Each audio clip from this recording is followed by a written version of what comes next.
ক্বালা রাসূলুল্লাহ সাল্লাল্লাহু আলাইহি ওয়াসাল্লাম, নবীজি বলেন, মা বা'সাল্লাহু নাবিয়্যান ইল্লা রাআল গানাম। আল্লাহ পাক রব্বুল আলামিন এমন কোন নবী দুনিয়াতে পাঠান নাই যে নবী মেষ চড়ায় নাই, ছাগল চড়ায় নাই। যত নবী দুনিয়াতে পাঠাইছে সবাই মেষ চড়িয়েছে, ছাগল চড়িয়েছে। ক্বালা আসহাবুহু, সাহাবারা বললেন, ইয়া রাসূলুল্লাহ ওয়া আনতা, আপনিও কি মেষ চড়িয়েছেন? নবীজি জবাব দেয়, কুনতু আরআহা আলা তারারিত লি আহলি মক্কা, আমি কয়েক দিরহামের বিনিময়ে পারিশ্রমিকে আমি মক্কাবাসীর ছাগল চড়াইতাম। আমি হালাল পারিশ্রমিকে মক্কাবাসীর ছাগল চড়াইতাম, মেষ চড়াইতাম। হালাল উপার্জনের জন্য নবীজি বলেন আমি মেষ চড়াইতাম। তাহলে হালাল উপার্জন করতেন নবীজি মেষ চড়িয়ে, কারণ রসুলদের খাদ্য হালাল হতে হবে। আমাদের নবীও বলেন যে আমি উপার্জন করতাম কিভাবে, মেষ চড়াইতাম, এর বিনিময়ে আমি কয়েক কিরাত দিরহাম পাইতাম। তাহলে নিজের উপার্জিত এই হালাল ইনকামটা, এটা যত কষ্টকর হোক, এটা যদি হালাল হয়, এটার মধ্যে আলাদা একটা শান্তি আছে। সহিহ বুখারী 2072 নম্বর হাদিসের বর্ণনা।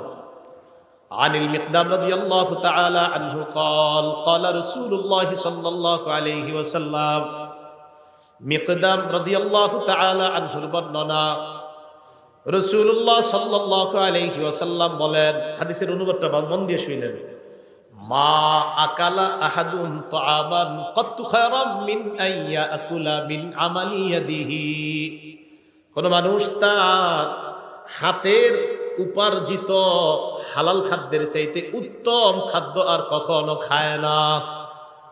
কোন মানুষ নিজের হাতের, নিজের কষ্টের উপার্জিত হালাল খাদ্যের চাইতে দামি খাদ্য, পবিত্র খাদ্য, এত উত্তম খাদ্য আর মানুষ খায় না। মানুষের কষ্টের হালাল উপার্জিত খাদ্যটা এটা এতটা দামি। পরে কি কয় দেখেন, وإن نبي الله داود عليه الصلاة والسلام كان يأكل من عمل يده, আল্লাহ নবী দাউদ আলাইহিস সালাতু ওয়াস সালাম নিজের হাতের উপার্জিত, এই উপার্জিত ইনকামের পর ওই ইনকাম দিয়ে তিনি হালাল খাদ্য গ্রহণ করতেন।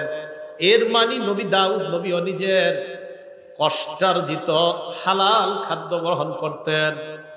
এই হাদিস থেকে বুঝলাম আমাদের হাতে হালাল খাদ্য উপার্জন, আমাদের হাতে হালাল উপার্জনটা এবং এটা দ্বারা হালাল খাদ্য সঞ্চয় করা, এটা হলো সবচেয়ে উত্তম।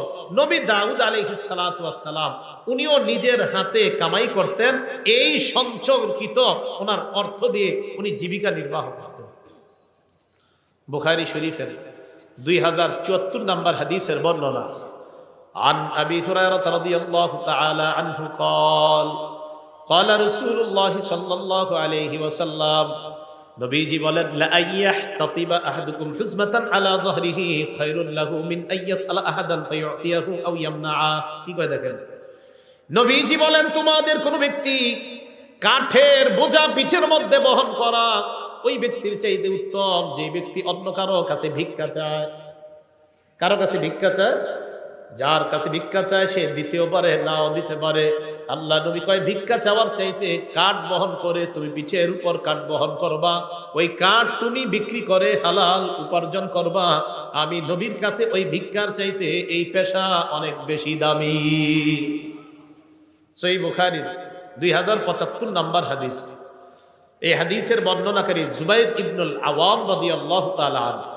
عن الزبير بن العوام رضي الله تعالى عنه قال قال رسول الله صلى الله عليه وسلم لأن يأخذ أحدكم أحبله خير له من أن يسأل الناس। কি কয় দেখেন, তোমাদের কোন ব্যক্তি রশি নিয়ে জঙ্গলে যাইবা, যাওয়ার পর লাকড়ি সংগ্রহ করবা, ওই লাকড়ি রশি দিয়ে বাঁধার পর ওই লাকড়ি বিক্রি করে হালাল উপার্জন করবা, এটা মানুষের কাছে চাওয়ার চাইতে অনেক দামি। তাহলে হালাল উপার্জন অন্য কারো কাছে ভিক্ষা করার চাইতে অনেক দামি। দুইটা হাত ভালো আছে, এই ভালো আছে, দুই হাত পা সব সুস্থ, আপনি ভিক্ষা করার চাইতে হাতে কোনো কাজ টাজ করে হালাল উপার্জন করা, এটা নবীজি দামি উপার্জন বললেন।